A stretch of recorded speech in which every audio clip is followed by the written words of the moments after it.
Just going there with a new, fresh set of eyes and trying to approach it like I would any other short track I haven't been at, back in the late model days. So it's part of the fun. Is I think we're gonna have tire options. We're gonna have everyone learning kind of at the same, at the same rate, and should make for good racing. It'll be interesting to have different tires and see how that plays out. I think last year having the rain tires for the heats,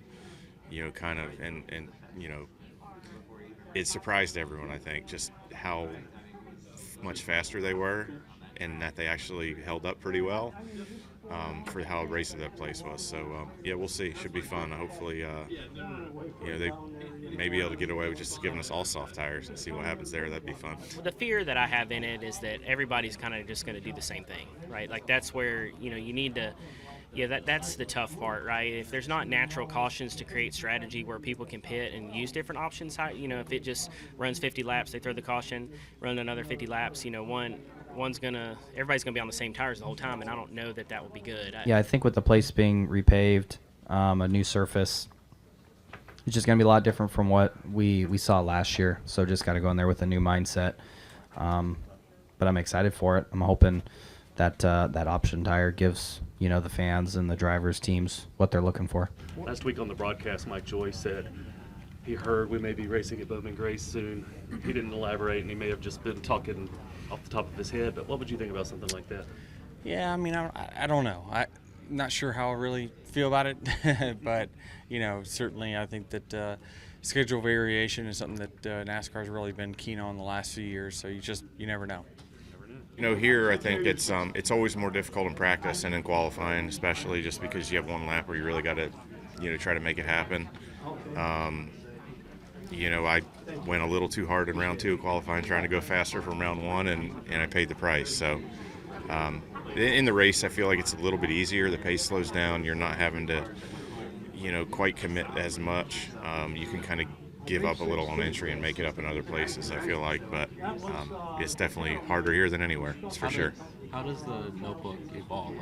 Every time you come back here, what's one or two aspects that kind of catch you guys off guard every time you come back here?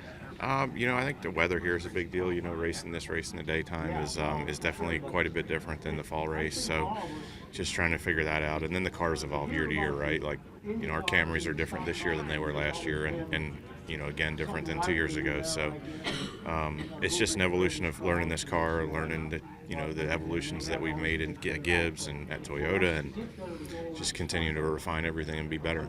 Going to North Wilkesboro next week, going to have a tire option, new pavement. Have you thought much about it yet, and how do you kind of approach that idea? Or do you let the crew chief do it? You just drive? Generally talk to the crew chief about it and get his opinion, and then if you disagree, you tell him. If you don't, you're like, okay, let's roll with that. So we hadn't really talked much about it yet, but it'll be interesting to have different tires and see how that plays out. I think last year having the rain tires for the heats, it surprised everyone, I think, just how much faster they were and that they actually held up pretty well for how racing that place was. So, we'll see. Should be fun. Hopefully, they may be able to get away with just giving us all soft tires and see what happens there. That'd be fun. Good year put you guys on the intermediate, the Texas-Kansas tire this year, which is different than last year. Does that change the racing at all? Does it change? Did you feel a difference in practice? I didn't really feel much difference yet. It's always tough to tell at a place like this that wears tires so much. Sometimes you'll feel like the car moves around differently, like the sidewalls feel different or something. But I didn't seem to feel any of that in practice. It felt pretty normal. Maybe felt like there was a little less fall off today than I expected in race trim. Some guys kind of got to lap 20 and kind of plateaued. So be interesting to see what tomorrow brings. It's the reason I ask is when you guys ran the big spoiler here in 1920, NASCAR decided, okay, we need to lower that and try to open some passing up. The next gen kind of races like that big spoiler car here a little bit. For sure. Would running the short track package offset that compared to the intermediate package you're running now, or are they too close that it doesn't matter? The short track package would be definitely a lot different here for the race compared to what we have now. So, I really don't know.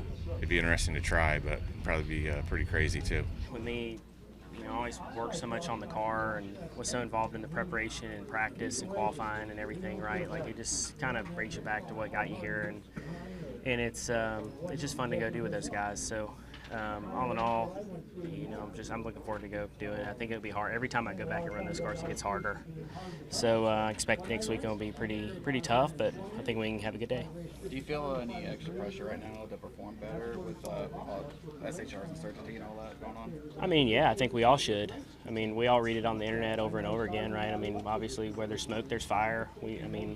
All we can just go out and do is just try to do our best each and every week, and really, all of us, we can all talk about pressure and different things, but the reality of it is that we're all trying to do the best we can each and every day, right? And sometimes it works out, and sometimes it don't. And for us, we're just going to keep trying to do the things right, do everything we can to keep running up front and see what happens. Does it help to have somebody like Rodney to kind of steer the ship, because he's been through that before with MWR? Yeah, I think there's one thing that I've learned throughout this process is that, man, there's just honestly not a better person, I think, in this garage and leader than Rodney. I think that I'm so fortunate to really have him. I knew when I was coming in this, I knew I was fortunate to have Rodney, but after working with him, you don't realize the type of person and the leader that he is. And I think that's the respect that he carries. It's going to be important to keep the wheels on the train, right? I mean, that's the reality of it, and I think there's no person better to do that than him. Is there a bond between you, the drivers, there right now with all this going on, or is it more competitive because you guys are trying to, if something happens, you guys want to still be there? Or is there more like a bond, going through all this? Well, I think we all need to push each other to get better and work together. I don't think we should throw somebody under the bus because they miss a meeting. I wasn't really impressed with that. I think that, for me, I think we just need to keep working together the best we can and keep trying to build. Our cars have speed, right? They're better than they look, and I feel like when our cars handle, I think that we can move up front, and we just have to keep building on that, letting our crew chiefs continue to work together, and just build upon that relationship that we all have, and keep trying to improve throughout the summer. Going back to the All-Star race, new pavement, the tire option if you get in the main event, what do you look forward to as far as the new pavement? And I'm really looking for the tire option. I know you got a race to win, but yeah, about that it's going to be interesting. I think it's going to be tough. A repave's a hard place to do that, right? So hopefully it does what we want. The fear that I have in it is that everybody's kind of just going to do the same thing, right? Like, that's where you need to. Yeah, that's the tough part, right? If there's not natural cautions to create strategy where people can pit and use different options, if it just runs 50 laps, they throw the caution, run another 50 laps, everybody's gonna be on the same tires the whole time, and I don't know that would be good. The problem is that with a repave, is even with a soft tire, hopefully it falls off, but a lot of times it doesn't. So we'll just have to get there and see how it is. But I applaud Goodyear and NASCAR and everybody for trying. I think it's a great idea. I think it's a step in the right direction, of course. I think there's a lot of positives coming from it. It would just be, if you were taking that to a Richmond or a North Wilkesboro last year, I think it would be a totally different optic than what we have with the repave. You guys are running the intermediate right side tires here at Darlington. Could you feel a difference from last year? No, not really. I thought everything seemed pretty normal. Honestly, we had a really good car in practice. I'm really frustrated with my qualifying lap. I felt like I just underdrove turn 3. Man, it's hard sometimes with these groups and the amount of pickup and just understanding how far you can drive in the corner before it's too far, right? And I just screwed that up. So I'm pretty aggravated with myself right now. I feel like we have a really good car. I'm not sure that we're not one of the better cars on the long run out of everybody. So obviously starting in the back is going to make it tough, but we're just going to have to grind it out and make something happen. This is I believe the second Tim Richmond throwback you've run for Throwback Weekend, the Folder Scheme in Xfinity, and now this one this weekend. What is it about Tim's career that's kind of inspired you and wanted you to pay homage to him during these weekends? It was actually the old Milwaukee scheme, but yeah. I think for me, just he's a driver that I've said it a few times, but he's a type of driver, in my opinion, that whether he was at the track, away from the track, he was always living life to the fullest and really happy living the life he was. And I think, you know, there's a lot of truth to that, right? If you're, you know, throughout your week just dreading whatever it is, it bleeds into what happens and what you take to the racetrack. And I think, in my opinion, Tim was always happy doing whatever he was doing. How he lived his life during the week, what he would do, he was having fun, he was enjoying himself, and that crept over into the race weekend and allowed him to get in the car with a great mindset and go out there and drive the daylights out of it. So I think for me that's a big part of it. And then obviously what he could do inside of a race car too is something that I always extremely appreciated about him. We'll come up here to Bob. Bob Parkhurst, Fox Sports. Is this a statement after last week? Because I think you probably expected more at Kansas. Yeah, we did for sure. We never really gave ourselves a chance, though. I made some pretty big mistakes early in the race, tore the car pretty bad, and we still were able to get back up to 5th with a pretty damaged race car. But yeah, finishing 20th and running where we did in stage 3 was not what we wanted. So, I mean, it's okay. It happens. So we just we were extra motivated when we went back to the shop this week, Bob, and it got us. We got our mindset right, and we brought a really fast Toyota Camry, and we did a good job in practice, understanding what our car needed for qualifying, and we just maximized qualifying well. Is it hard to make it feel okay when that car had won 3 of the last 4 races at Kansas? Like, I mean, how? Yeah, I mean, it seemed like to some extent the speed was there, but we were missing some other things. But knowing the speed that the 11 had and the other Toyotas had, yeah, it hurt. But these things happen in racing. So we certainly learned a lot from it. We definitely had a lot of takeaways from it. So yeah, you never want to go on a track that you have a good track record at and run that bad, but we learned a lot from it. And when we go back when it matters a lot in the playoffs, we'll have a lot to go off of. We'll go to Pete on the right. Hey, Pete Acabelli with the Associated Press here in South Carolina. Tyler, you've had a number of really strong runs here at Darlington the last few years. What is it about this track that suits you? I think I have a lot of fun racing here. I have a lot of fun racing other competitors, but I have a lot of fun just running laps at this track as well. My first ever laps in the next gen car, in the NASCAR Next Gen version 3 car was here. We had a test. Thing was a handful to drive. Had a lot of fun in it. I've had other rookie tests here as well, or a rookie test, I guess. So I had to learn a lot about an Xfinity car and the new Cup car at a place like this, and that's challenging to do. So, yeah, I've had some unique experiences that have probably helped me get better here, but I think the biggest thing is just the way the tires wear out and the amount you have to move around, the amount of risk you have to take every single lap, and manage that for a whole race has kind of benefited me in how I drive a race car. We'll go over here to your left. Jumping ahead a week, we're going to All-Star race next week in North Wilkesboro. New pavement, option tires.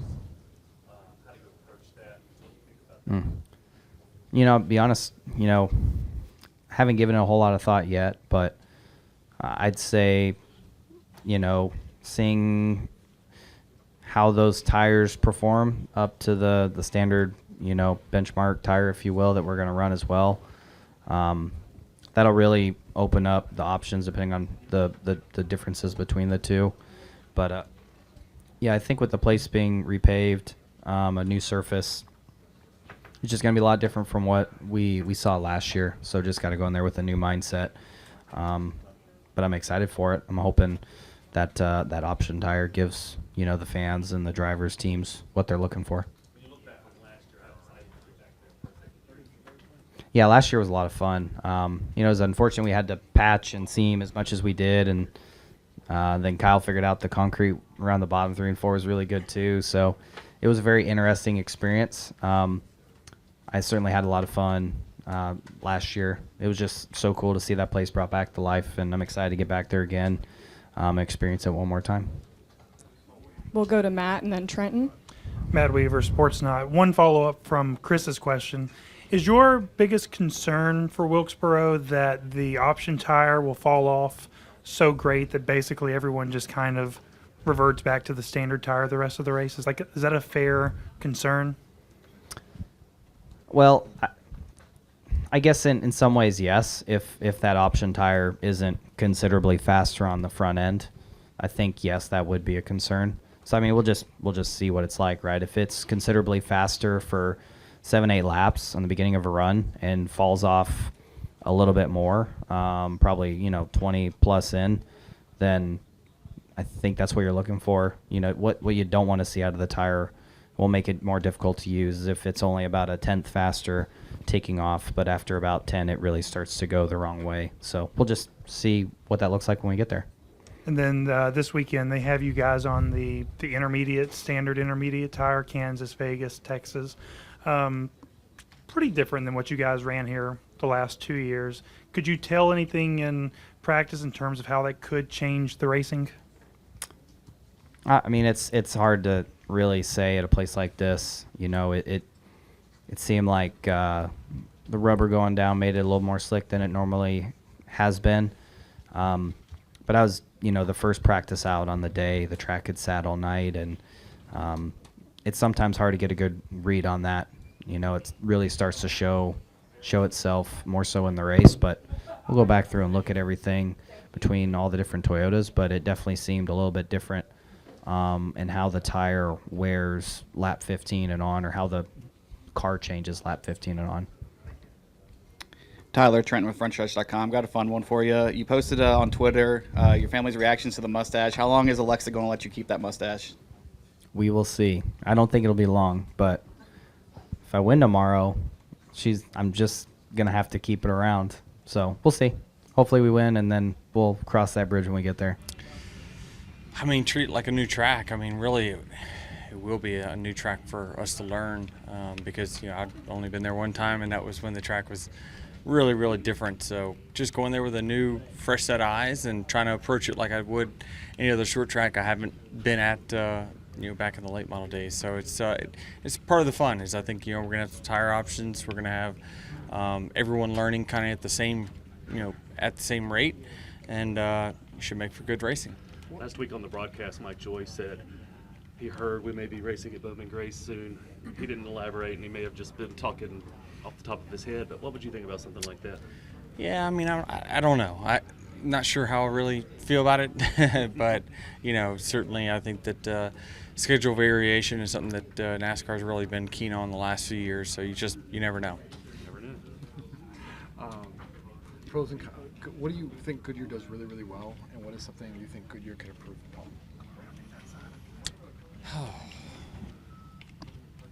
I have to get back to you on that. Let me answer a few more. Kind of on a similar note, the new right sides is the intermediate tire. Does that change Darlington at all? I don't think it changes Darlington. Darlington to me, it's like Kansas. It is what it is, and it doesn't change a whole lot. But this is the same tire that I think the right side that we ran last week. So it doesn't change a whole lot. We're very similar to what we were here last time, and the car drove very similar. So I don't think it'll be a total game changer for sure. I think back to when you were racing Eric 2022 here. It seemed like that was kind of the obvious sign that we're going to be air blocking here at Darlington too. So I'm curious, one, is that a fair interpretation? But two, should we be running the short track package here, or is it too close that it doesn't really make a difference? Yeah, I don't think it'll make a huge difference. I would argue there's something to be said about the intermediate package. We ran it at Dover as well. The short track package doesn't have enough positives to really warrant such a small spoiler on the back. I know why they did it, to try to get the cars to to have more rear down force on the top side versus the bottom side of the car. But I just haven't seen anything that really says that it's better with one or the other. So I'm indifferent on what package that they run here, but I think it's good. We're running speeds where intermediate is probably the appropriate one for this track. Corner entry. Danny, what did you guys see in Corey Heim for him to race later in the year for you guys at 2311? Yeah, I mean, he's just doing a really good job. That's kind of the gist of it. He's doing a really good job. He's performing well at all types of tracks. I know that he works with the 2311 analytics group quite a bit on how to get better and things like that. So I think it's just the natural progression and connection that he's got with Mobile One, a sponsor he's already had in the Truck Series. We were doing that program for the 50th anniversary for them this year anyway. So Corey's just someone that was a good fit at a track that we think that he'll run well at. Were you impressed with how he raced for Eric Jones the past couple weeks? Yeah, I thought he did very well. I thought he ran right there with his team cars, and to have no experience at all, I think that's pretty impressive. Corner entry is so unique here. How do you go about finding that comfort zone along the wall versus, let's say, Kansas last week, where you kind of enter the corner already high against the wall?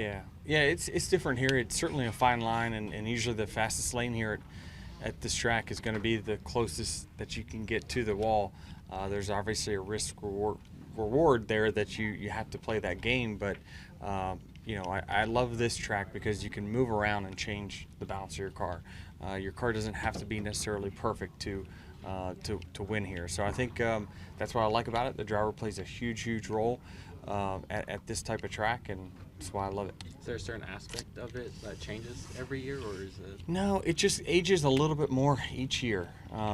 It doesn't have one spot that ages more than another. Your speeds slow down a little bit here and there. I think the qualifying speeds were up compared to where we were here last year. So I think conditions and cars getting better is a factor in that. But overall, I think you'll see very similar racing to what you saw last time. What do you remember from your Coke 600 win? Just how long that race was. I mean, the biggest thing that jumps out to my mind is kind of the battle with Kyle Busch there on that restart. I think it was a green, white checkered finish. Just driving into turn one and not lifting, and was going to be okay with the consequence, whatever it might have been. But it worked out for us, and certainly we were just very mediocre that day. We put ourselves in the top 5 to 8, and then attrition happened. Had some wrecks from leaders that were better than us, and it allowed us to finally capitalize. You raced there before the innovation with the cool suits. What was it like then compared to the creature comforts you have in the cockpit now? Yeah, I mean, I don't run the cool suit as much as others do.